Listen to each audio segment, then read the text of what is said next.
kabar gembira untuk siapapun yang punya hobi ngopel. Ternyata hukumnya tidak membatalkan puasa. Lanjutkan perjuanganmu, tapi tolong jangan kelihatan orang tidak cantik.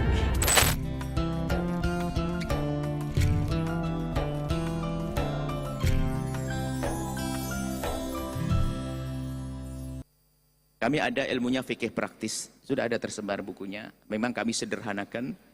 Itu sebetulnya fikih ini akan kami berikan untuk anak-anak kelas SLB. Jadi kalau anak yang kelas begini nggak paham, berarti masuk kelas SLB. Nah ini, namanya fikih praktis, fikih gampang.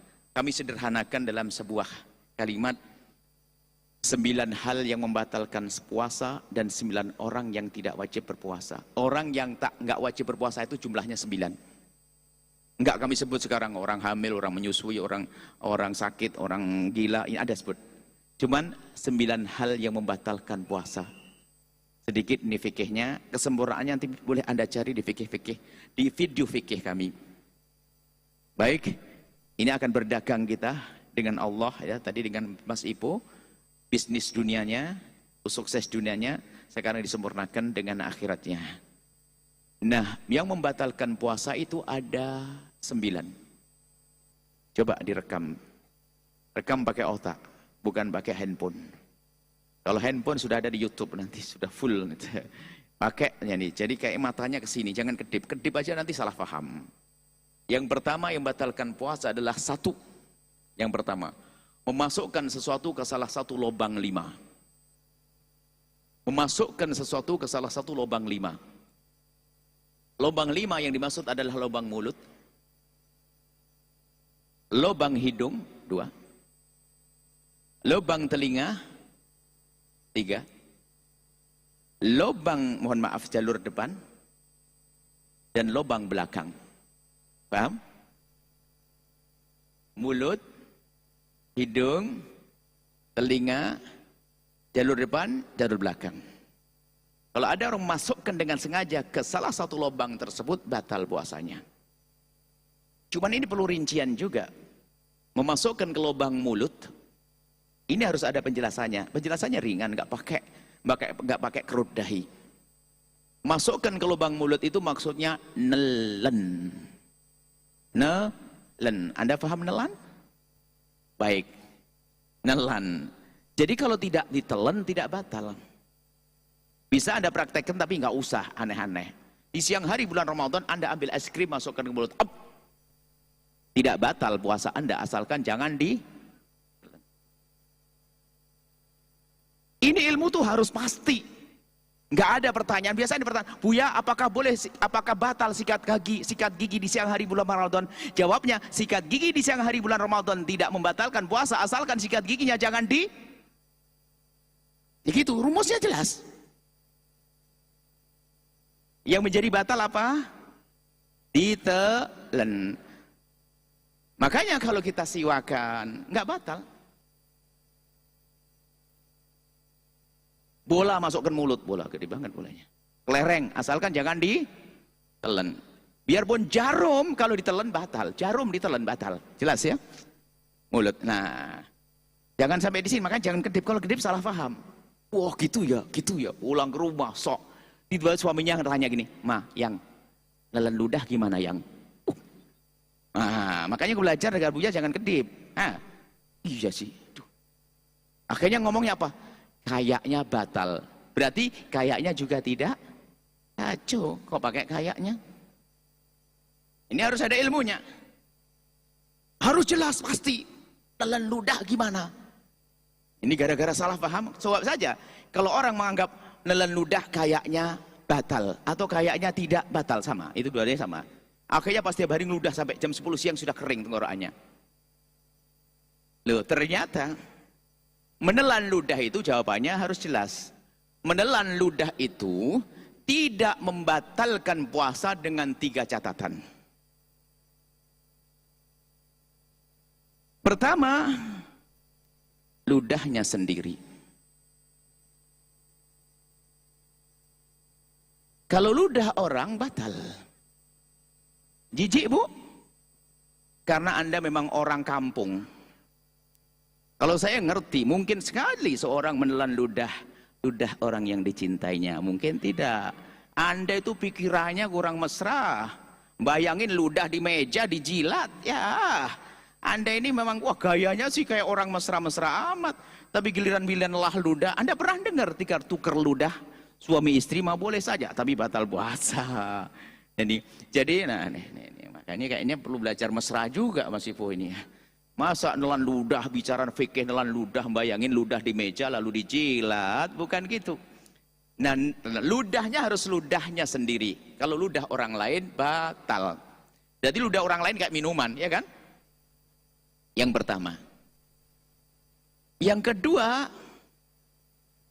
ludahnya belum terpisah dari mulut. Ludah yang di dalam mulut, sampai ulama itu memahamkan. Kalau seandainya ada orang mengumpulkan ludah di mulutnya sendiri, kemudian ditelan nggak batal. Cuman kalau ludahnya sudah pindah, ibu iseng dari pagi sampai siang nyimpen ludah di gelas, ditaruh di kulkas, seger banget jam 10 siang Anda minum, batal biarpun ludah sendiri karena sudah keluar dari mulut. Makanya saya bilang ini kelas SLB, nggak pakai mikir. Pakai senyum saja sudah paham. Mana? Jelas ludah? Ludahnya keluar dari mulut, nggak bisa. Maka ludah yang di dalam mulut. Yang ketiga, belajar fikih harus paham, namanya fikih itu paham. Yang ketiga, ludahnya belum bercampur dengan yang lainnya. Kalau campur sama es krim, batal. Campur sama permen, batal. Jadi ludah murni, jelas? Makanya kalau saya puasa begini misalnya, saya telan, ya jelas dong, bukan ludah orang lain, belum keluar dari mulut saya, tidak bercampur dengan yang lainnya. Maka tidak usah was-was ibu, maka ibu kan biasanya suka masak kan? Kadang-kadang gara-gara jilat sedikit saja langsung, wah ludahnya habis kering, makanya paling haus, paling banyak minumnya nanti. Jadi ludah tidak membatalkan puasa. Ini babnya tadi apa? Gara-gara bicara tentang hukumnya nelen. Nelen ternyata tidak batal, yang batalkan puasa masukkan ke mulut adalah nelen. Dan urusan ludah sama sebetulnya pembahasannya. Baik, setelah mulut adalah hidung. Hidung apa yang batalkan puasa dimasukkan ke hidung. Nanti pasti ada pembahasan panjang tentang apa namanya waktu corona itu apa namanya? Web dan sebagainya. Ntar dulu jangan dibahas. Kalau tidak ditanyakan tidak saya jawab. Jadi yang dimaksud dalam mazhab Syafi'i yang membatalkan adalah jika kita masukkan sesuatu ke hidung yang sekiranya kalau ini bahaya juga sebab bicara masukkan ke lubang hidung ini kalau tidak serius kedip matanya saja sampai pulang gelisah dia. Coba wah memasukkan ke hidung membatalkan puasa sudah hafal, hafal pulang ke rumah suaminya peka tanya lagi yang hukumnya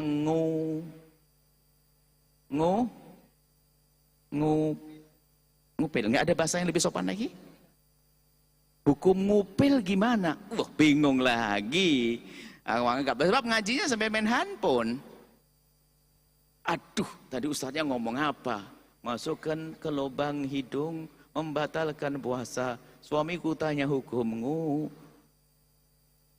Akhirnya dilihat rekamannya baru. Yang dimaksud membatalkan puasa masukkan lubang hidung adalah kalau kita masukkan sesuatu ke satu tempat di saat kalau seandainya itu air kita akan merasakan nyegrak panas. Sampai nyegrak panas itu disitulah. Makanya waktu kita ngupil kita kira sampai nyegrak panas atau tidak?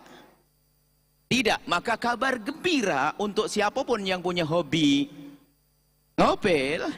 Ternyata hukumnya tidak membatalkan puasa, lanjutkan perjuanganmu, tapi tolong jangan kelihatan orang tidak cantik. Jelas? Paham? Belajar fikih, kalau serem nanti kayaknya nggak selesai nanti. Jadi harus yakin betul belajar fikih. Lubang. Kemudian lubang telinga. Lubang telinga membatalkan puasa. Tapi yang dimaksud lubang telinga adalah lubang dalam. Lubang luar tidak. Lubang luar itu apa? Ambil jemarimu yang paling kecil kelingking. Yang bisa dimasuki kelingking sampai dalam itu bagian luar. Jadi kalau orang masukkan kelingkingnya begini tidak batal puasa. Tapi kelingkingnya dikasih kuku panjang, bles, batal puasanya. Itu dalam jumhur ulama selain mazhab Maliki. Ada khilaf dalam hal ini. Kalau ternyata kupingnya begini-gini nanti ada bisa ditoleransi oleh mazhab lain, tentunya ada rambu-rambunya nanti. Jadi masukkan ke telinga, batalkan puasa dalam mazhab Syafi'i, tapi maka pakai korok kuping batal. Ya, telinga. Kemudian mohon maaf lubang depan. Mohon maaf di majelis mulia, jangan dipakai guyonan masalah seperti ini. Lubang depan seorang laki-laki, jika lubang kepalanya ditetesi air atau obat, batal. Diteteskan ke dalam lubangnya. Seorang perempuan harus waspada, mohon maaf, memasukkan ke lubang depan itu adalah wilayah dalam, di luar wilayah yang dijangkau saat dia beristinja. Makanya seorang wanita kalau ingin beristinja dari buang air kecil, cukup dengan perut jemarinya, itu sudah diatur oleh Allah.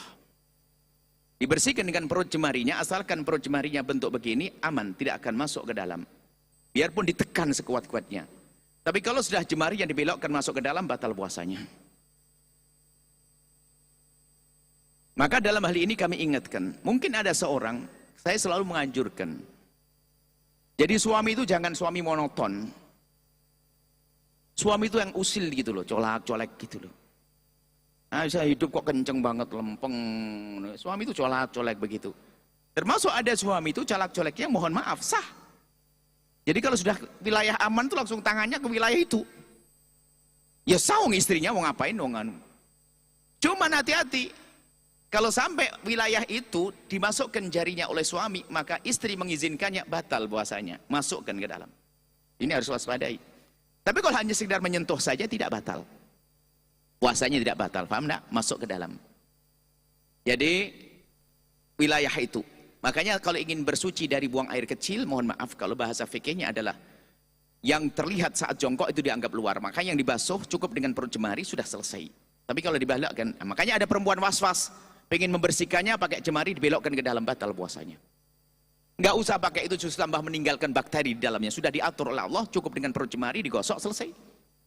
Lubang belakang juga sama, 5 sudah selesai. Baru 1, kurang 8, tapi 8-nya nggak pakai rincian, insya Allah selesai. Kita coba saja, biar Anda tuh senang belajar fikih. Karena orang nggak belajar fikih nanti ibadahnya kacau. Yang kedua, yang membatalkan puasa adalah muntah dengan sengaja. Nah, kalimat sengaja harus dicatat dong, jangan sampai ibu yang hamil muda muntah-muntah batal lagi, oh enggak. Mabuk kendaraan batal enggak. Muntah dengan sengaja itu enggak tahu caranya, mungkin digorok begini, keluar, ada kan? Atau dia mencari bau yang paling tidak enak, kotoran ayam bagaimana, dia tahu setiap nyium langsung muntah, dia tahu kalau nyium muntah, dia ngambil. Nah ini membatalkan, karena dia sengaja telah muntah. Nah maka muntah membatalkan puasa dengan sengaja. Kalau muntah tidak sengaja, tidak membatalkan puasa, tapi ada catatannya. Muntah tidak sengaja, tidak membatalkan puasa dengan catatan. Anda tidak boleh nelan ludah sebelum Anda menyucikan mulut Anda. Karena muntahan itu najis. Kalau najis kumpul dengan ludah, berarti ludahnya tidak murni lagi, telah bercampur dengan yang lainnya. Hukumnya kalau nelan ludah yang bercampur dengan yang lainnya apa? Batal. Kan tadi kembalinya ke sana. Makanya kalau muntah tidak sengaja sekalipun, maka tahan untuk tidak menelan ludahnya. Sampai Anda berkumur dengan air suci menyucikannya. Anda kumur, selesai. Baru Anda telan setelah itu. Bukan kumurannya ditelan. Jadi mohon maaf, waktu Anda puasa, wudhu itu tetap berkumur loh ya. Sunnah kumur ya. Kan sudah jelas, yang batalkan nelen. Maka kalau Anda berkumur sambil nelen, batal. Jelas ya, jelas itu. Kumur sunnah. Memasukkan es krim ke dalam mulut adalah tidak membatalkan, tapi tidak sunnah. Kalau berkumur sunnah, kalau main es krim tidak sunnah. Cuman bedanya kalau kecelakaan, saya kembali ke belakang. Kalau Anda guyonan main, kata Buya masukkan es krim ke mulut tidak batal puasa. Nih lihat, tak taunya digigit kucing, kaget ketelan, batal. Siapa yang nyuruh masukkan mulut ke es krim ke mulut, main-main. Cuman kalau lagi wudhu, lagi berkumur begini, tak taunya ada petir jeder ketelan rezeki. Karena apa? Wudhu tadi sunnah, diperintahkan. Tapi kalau masukkan es krim tidak diperintahkan, siapa yang nyuruh? Maka kalau kecelakaan gara-gara main es krim batal, kecelakaan. Tapi kalau gara-gara kumur wudhu tidak batal, banyak lagi. Makanya dalam keadaan biasa begini, mulut tidak enak, Anda berkumur. Ini penyakit juga, was-was. Kadang-kadang habis berkumur merasa dingin, meludah habis-habisan, betul tidak? Karena Anda saking hati-hati, takut batal kan? Sehingga merasa di mulut ada dingin, meludah terus. Nggak harus seperti itu. Sebab namanya kulit kalau sudah kesentuh air pasti ada bekas dingin. Itu hanya sisa dingin, bukan sisa air. Asalkan Anda jujur, waktu Anda membuang air di saat kumur apa saja, bukan mulut. Anda pengen kumur, mulut tidak enak, saya berkumur. Kemudian Anda buang, asalkan waktu Anda membuangnya 100%, setelah itu dinginnya dimaafkan. Tapi kalau Anda ada sedikit nakal, 90% Anda sisain, batal ditelan. Harus jujur, pokoknya Anda buang, sudah, sisa dinginnya dimaafkan. Ini termasuk kami hadirin, jangan kena was-was. Biasanya habis berkumur ngeludah habis-habisan, karena merasa dingin di mulutnya, takut batal, karena nggak punya ilmu. Setelah muntah dengan sengaja, selesai.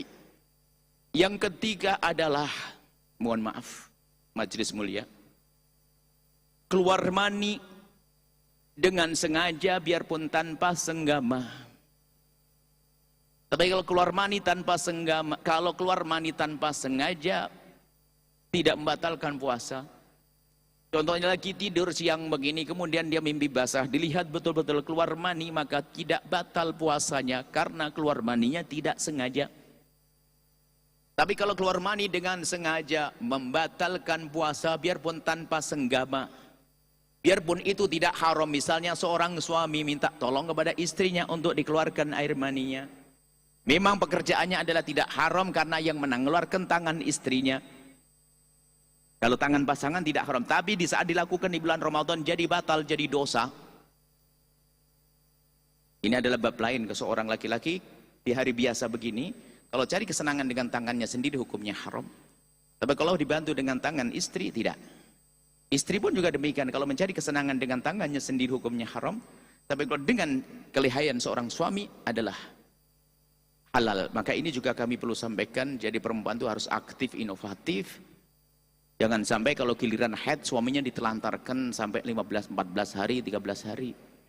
Enggak begitu ibu yang soleha. Anda bisa menyenangkan suami Anda dengan kelihayan Anda. Yang enggak boleh memasukkan ke wilayah itu. Anda bisa dengan kecerdasan Anda, dengan tangan Anda. Kalau sudah kan sudah, terkapar dia. Jangan sampai seorang istri itu adalah nanti bang, besok bang. Sementara suaminya orang takut kepada Allah. Di luar dia melihat sesuatu lalu dia syahwat bangkit. Pengen diselesaikan sama suaminya, sama istrinya. Istrinya haid. Sudah haid enggak cerdas, ditelantarkan. Enggak. Ibu selesaikan dengan kelihayan Anda. Bercumbu Anda sampai dia tuntas. Yang penting jangan masuk ke lubang depan, lubang belakang. Kalau dia mencari kesenangan dengan tangan sendiri, Anda ikut dosa. Cuman pengakuan para laki-laki adalah, Bu ya, istriku paling malas. Kalau sudah haid benar-benar libur, saya minta tolong dengan tangannya pun dia tidak mau melayani. Nggak bisa Bu, jangan begitu Bu. Ini adalah majelisnya orang dewasa, majelis mulia. Karena apa? Dia ingin halal kalau dengan keahlian seorang istri. Nah, ya termasuk di bulan Ramadan batal puasanya karena mengeluarkan mani dengan sengaja, jelas. Biarpun tanpa senggama. Yang keempat adalah bersenggama biarpun tanpa keluar air mani. Mohon maaf. Ukurannya adalah kalau kaum pria adalah mohon maaf. Hasyafah. Jika kemaluan laki-laki sudah masuk wilayah perempuan maka batal puasanya. Biarpun dihalal atau haram, naudzubillah termasuk zina. Kita tidak kebayang zina, ini orang soleh soleha. Dengan zina juga batal puasa. Bahkan dengan kambing pun juga batal puasa, begitu. Jadi jelas ya. Bersenggama biarpun tanpa keluar mani. Masuk tok sebentar batal puasanya. Dapat berapa? 4. 5 haid. 5 haid. Ibu lagi puasa subhanallah. Maghrib jam 6 kurang 1/4. Tak taunya jam 5.40. Berarti kurang 5 menit lagi. Tak taunya kerasa, Masya Allah. Karena tidak kuat ngejek suaminya, buka duluan, buang yuk. Suaminya marah-marah, kamu buka belum? Sudah haid abang. Kasihan. Tapi tetap dapat pahala ibu yang solehah. Jadi keluarnya darah membatalkan puasa. Keluar darah haid.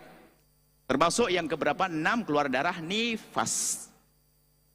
Keluar darah nifas. Nanti kami ulang 9. Jangan mikir setelah itu apa. Kemudian 6 ya. Sekarang mau 7. Yang ketujuh adalah melahirkan bayi atau bakal bayi. Bakal bayi apa? Keguguran. Keluar bayi atau bakal bayi. Asalkan keluar bayi maka batal puasanya. Nggak usah dibahas. Jelas. Asalkan kata bidan, sabar ibu, berarti batal puasanya. Kemudian yang ke-8. Yang 8 adalah hilang akal. Ini sedikit rincian. Hilang akal ada 3 macam. Yang satu, mutlak tidak batal puasa. Hilang akal, tidur. Ada orang habis sahur ketiduran, bangun-bangun sholat isya. Wah, serem banget. Ya namanya ketiduran, biarkan dia. Bangun sholat isya, Masya Allah, habis sahur langsung buka. Puasanya sah biarpun seharian tidur. Karena apa? Tidur. Ini bahasa fikih. Yang kedua adalah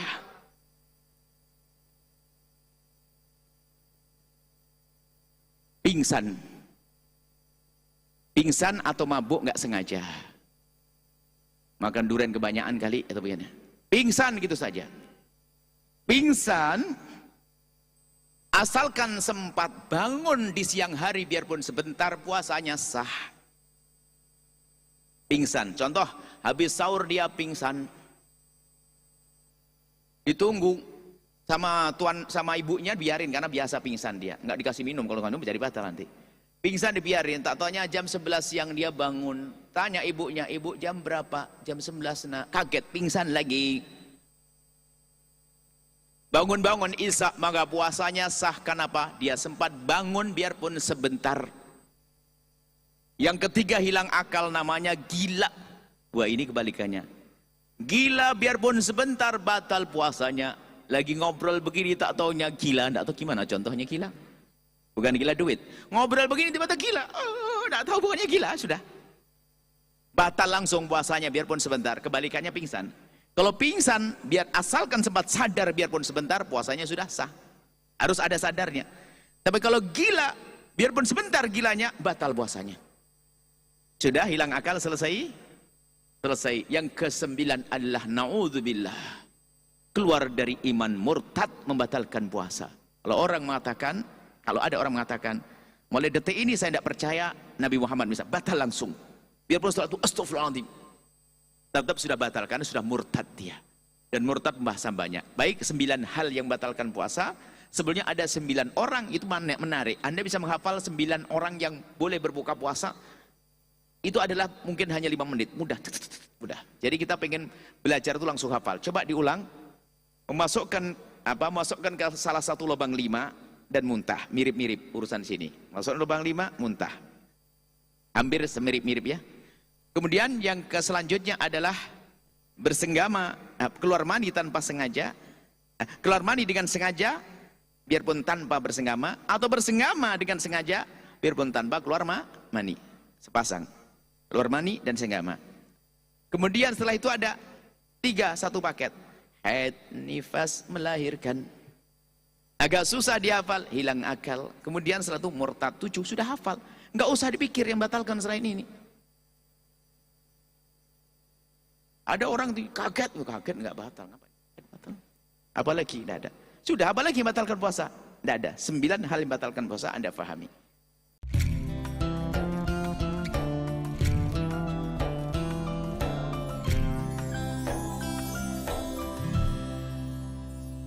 Sahabat Al-Bahjah TV, setelah menyaksikan video ini, jangan lupa bersolawat kepada baginda Nabi Muhammad. Shollu ala Nabi Muhammad. Allahumma sholli alaihi wa ala alihi wa sahbihi.